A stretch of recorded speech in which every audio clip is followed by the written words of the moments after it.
Hello friends, so after a long time again I am here with you all, your Rama ma'am. और आज एक छोटा सा topic है, जैसे कि आप देख सकते हैं पॉलिनोमियल्स। इस पे मैं आपको कुछ थोड़ा सा बेसिक बताऊंगी इसका, क्योंकि इसके बेसिक के बाद आप इसके क्वेश्चंस बहुत इजीली कर पाएंगे। और क्लास 10th में अगर पॉलिनोमियल्स है तो मैंने उसके क्वेश्चंस ऑलरेडी किए हैं, आप उसको चैप्टर वाइज उसको देख सकते हैं। ठीक है, तो चलिए हम देखते हैं कि पॉलिनोमियल्स क्या होते हैं। सबसे पहले आपको ये जानना जरूरी है कि एक्सप्रेशंस क्या होते हैं। ठीक है, मैथमेटिक्स में एक्सप्रेशंस क्या होते हैं।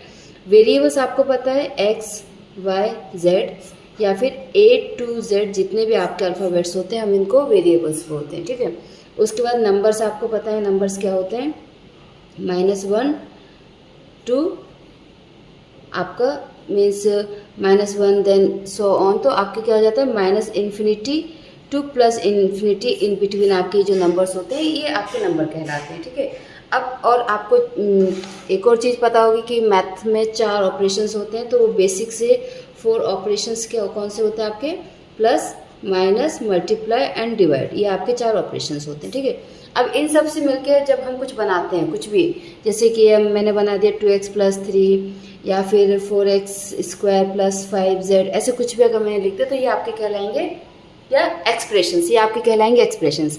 लेकिन इन्हीं एक्सप्रेशंस में अगर हमने = 0 लगा दिया या यहाँ पे कुछ और लिख दिया तो ये आपका कहलाएगा इक्वेशंस। ठीक है, ये आपको समझ में आ गया। तो एक्सप्रेशन आपका क्लियर हो गया, इक्वेशन आपका क्लियर हो गया। अब इन्हीं एक्सप्रेशन और इक्वेशंस में हम कभी कंफ्यूज हो जाते हैं कि किसको हम पॉलिनोमियल्स बोले, किसको हम एक्सप्रेशन बोले, किसको हम आइडेंटिटी बोले, किसको हम इक्वेशन बोले। तो अभी मैंने आपको बता दिया कि अगर बिना जीरो के या इक्वल में कुछ भी नहीं है तो ये आपका कहलाएगा एक्सप्रेशन। ठीक है, अगर इक्वल में कुछ आ गया तो वो आपका कहलाएगा इक्वेशन। ठीक है, उसके बाद आपकी 3 आइडेंटिटीज होती हैं, मतलब होती तो आपकी कई सारी लेकिन बेसिक 3 होती हैं। पहली होती है आपकी a + b होल स्क्वायर, जो कि आपका होता है a² + b² + 2ab। अब इन तीनों में क्या अंतर होता है, देखिए इनमें अंतर ये होता है कि अगर हम एक्सप्रेशन की बात करें तो एक्सप्रेशन में क्या होगा कि जो भी आपके पास वेरिएबल है, ठीक है, उसकी कोई एक स्पेसिफिक वैल्यू निकलेगी। सेम आपका इक्वेशन में होता है। इक्वेशन में क्या होता है कि किसी ना किसी फिक्स्ड वैल्यू के लिए, किसी एक वैल्यू के लिए आपका LHS जो होगा वो RHS के बराबर होगा। अगर आप इसको पूरा सॉल्व करेंगे तो आपको x की कोई एक वैल्यू मिलेगी, y की आपको कोई एक वैल्यू मिलेगी। यहाँ पे पावर 2 है तो x की आपको 2 वैल्यूज मिल सकती है। ठीक है, लेकिन आइडेंटिटीज में क्या होता है कि आप इसमें a और b की कोई भी वैल्यू रख दो। अगर आपने मान लीजिए a रख दिया 2, b रख दिया -1, ठीक है, या फिर आपने a रख दिया -1 और b रख दिया आपने 3, आप कुछ भी रख दो आपको हमेशा LHS जो होगा वो हमेशा RHS के बराबर मिलेगा। ये अंतर होता है आपका एक्सप्रेशन, आइडेंटिटी और इक्वेशन में। ठीक है, अब इसमें आ जाता है कि भाई पॉलिनोमियल्स क्या होते हैं। ठीक है, क्योंकि हम कहीं ना कहीं देखते हैं कि पॉलिनोमियल्स भी तो एक्सप्रेशन जैसे ही होते हैं, तो इनमें क्या अंतर होता है कि अगर आपने यहाँ पे लिख दिया x² तो ये आपका सिंपल क्या है, ये आपका एक्सप्रेशन है। इसमें = 0 कर दिए, ये आपका इक्वेशन में कन्वर्ट हो गया। लेकिन अगर आप यहाँ पे लिखते हैं x⁻1/2, ठीक है, तो ये अभी भी एक्सप्रेशन है। आपने = 0 लगा दिया, ये इक्वेशन में कन्वर्ट हो गया।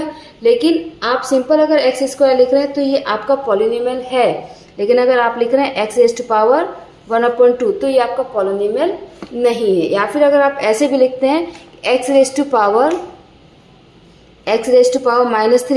तो ये भी आपका पॉलिनोमियल नहीं है। तो यहाँ से आपको ये समझना चाहिए कि आपके जो एक्सप्रेशंस होते हैं, ठीक है, आपके जो एक्सप्रेशंस होते हैं उसमें आपके जो वेरिएबल है, मान लिया a⁻2 या आपने लिख दिया x⁻1/2, तो इसमें ना पावर चाहे प्लस में हो, माइनस में हो, फ्रैक्शन में हो, डेसिमल में, कोई फर्क नहीं पड़ता है। सेम आपका इक्वेशन में भी होता है। इक्वेशन में अगर आपने लिख दिया x² + y⁻1/2 = 0, तो इसमें भी आपको पावर अगर फ्रैक्शन में है या माइनस में, प्लस में, डेसिमल में, कोई फर्क नहीं पड़ता, वो आपकी इक्वेशन कहलाएगी। बस सॉल्व करने के लिए थोड़ी सी आपको डिफिकल्टीज हो सकती है, लेकिन वो आपकी इक्वेशन ही कहलाएगी।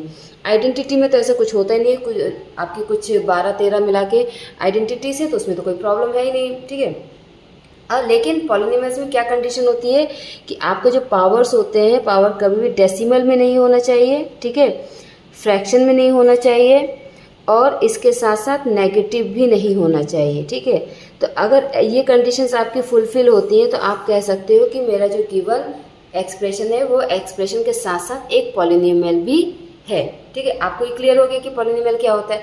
अब हम इनके क्लासिफिकेशंस कर लेते हैं, इनके टाइप्स पढ़ लेते हैं। और टाइप्स भी हम पढ़ेंगे 2 कैटेगरीज में। एक कैटेगरी आपकी होगी on the basis of terms और दूसरी कैटेगरी होगी on the basis of degree. ठीक है, अभी आपको समझ में आ जाएगा। ओके, पहले मैं आपको बताऊंगी कि टर्म्स क्या होते हैं। पहले आप टर्म्स समझ लीजिए, टर्म्स क्या होते हैं। तो टर्म्स क्या होता है बच्चे? टर्म्स मतलब होता है कि जो भी आपके पास वेरिएबल है, वेरिएबल आप कुछ भी ले सकते हैं, A to Z में से कुछ भी ले सकते हैं। तो वेरिएबल मल्टीप्लाइड बाय नंबर, जब इन दोनों का कॉम्बिनेशन होता है मल्टीप्लिकेशन फॉर्म में, तो वो मिलके हमारा बनाता है क्या? एक टर्म बनाता है। यहाँ पे थोड़ा सा मैं आपको और एक चीज़ बता दूँ कि सिंपल एक सिंगल नंबर भी अगर लिखा हुआ है तो वो भी आपका एक टर्म कहलाएगा। जैसे अगर मैंने लिख दिया 10, तो 10 एक टर्म है, ठीक है। अगर मैंने लिख दिया -2, तो -2 भी एक टर्म है। अब इनके साथ अगर मैंने कोई वेरिएबल ऐड कर दिया, जैसे 10x लिख दिया तो ये एक टर्म हो गया, या -2x² लिख दिया तो ये एक टर्म हो गया, ठीक है। और ऐसा नहीं है कि आप सिर्फ एक सिंगल वेरिएबल लिख सकते हो, आप डबल भी कर सकते हो। डबल इन द सेंस आप लिख सकते हो 10xy², या लिख सकते हो -2xz³, ठीक है। आप मोर देन वन वेरिएबल्स भी यूज कर सकते हो, लेकिन अगर वो सब मल्टीप्लिकेशन में है तो वो आपका वन टर्म कहलाएगा, ये आपका टू टर्म्स नहीं कहलाएंगे। क्यों? क्योंकि यहाँ पे 10x और y² मतलब y², ये तीनों ही आपस में मल्टीप्लिकेशन में, इसलिए ये आपका सिंगल टर्म कहलाएगा, सिंगल टर्म, ठीक है। तो टर्म्स क्या होते हैं? वेरिएबल और नंबर्स का मल्टीप्लिकेशन का जो आपको मिलेगा वो आपका टर्म कहलाएगा, और सिंगल नंबर्स भी आपके टर्म्स कहलाते हैं, ठीक है।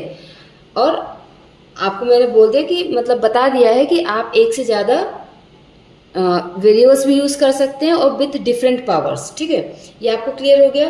अब यहाँ पे एक चीज़ आपको समझने की ज़रूरत है कि जो आपके पावर्स होती हैं, ठीक है, पावर्स होती हैं, पावर्स में एक चीज़ आती है x⁻0।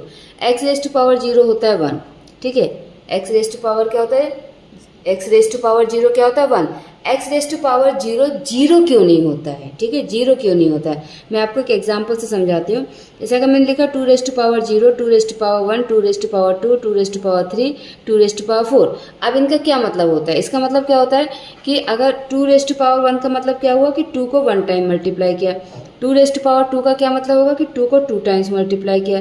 2⁻3 मतलब 2 को 3 टाइम्स मल्टीप्लाई किया। अब आप यहाँ पे ये समझिए कि अगर 2⁻0 को अगर हम 0 कर दें तो यहाँ पे फिर क्या आ जाएगा? 2⁻1 का मतलब क्या होगा? 0 × 2।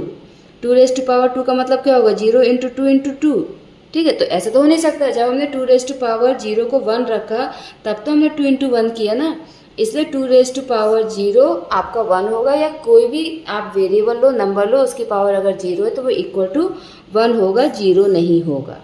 अंडरस्टूड? ये आपको समझ में आ गया। नेक्स्ट आता है वेरिएबल्स, आपको पता है क्या होते हैं, ठीक है। टर्म्स आपको समझ में आ गया।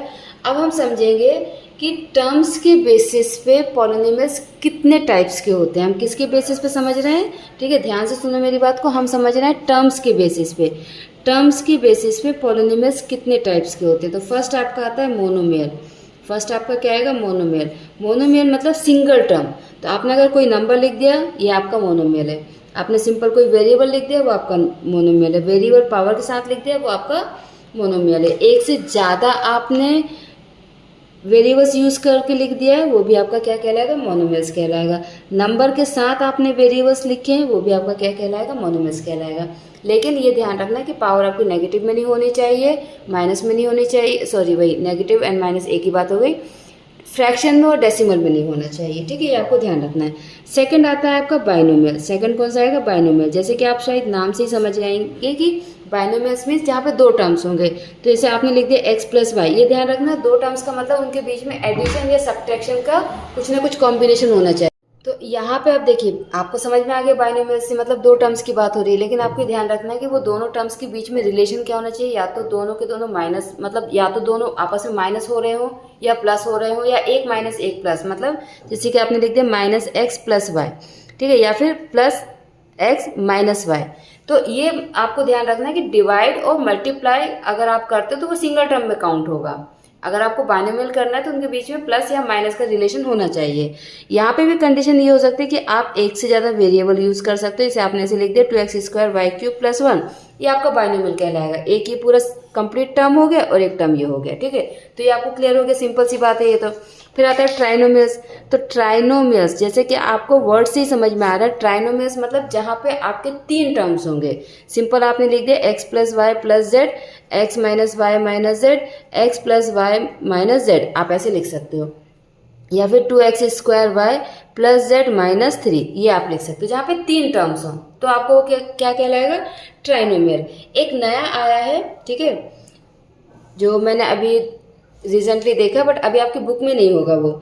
फोर्थ वन होता है आपका क्वाड्रिनोमियल्स। क्या होता है, क्वाड्रिनोमियल्स। क्वाड्रिनोमियल्स का मतलब होता है जहाँ पे 4 टर्म्स हो, जैसे अभी हमने मोनो, बाइनो और ट्राइनो पढ़ा है, वैसे क्वाड्रिनोमियल्स जहाँ पे 4 टर्म्स हो, जैसे x plus Y plus Z plus A, ठीक है, या फिर x² plus Y minus Z plus P, ठीक है। तो जहाँ पे आपके 4 टर्म्स होंगे वो आपका कहलाएगा क्वाड्रिनोमियल्स। अब ये जो मैंने आपको समझाया, ये मैंने आपको समझाया on the basis of terms, कि आपके जो टर्म्स हैं उनके बेसिस पे ये आपकी क्लासिफिकेशन है। अब हम जाते हैं on the basis of degree. अब हम किस पे जाएंगे, on the basis of degree. अब डिग्री की बेसिस पे आप समझिए, डिग्री की बेसिस पे क्या होंगे, जैसे अगर सिंपल लिखा है x, तो ये आपका क्या है, इसमें आपकी पावर कितनी है, 1, ठीक है, इसमें आपकी पावर कितनी है, 1, ठीक है, कोई पावर नहीं है। तो जब यहाँ पे कोई भी पावर नहीं होती तो हम उसको कंसिडर करते हैं पावर 1।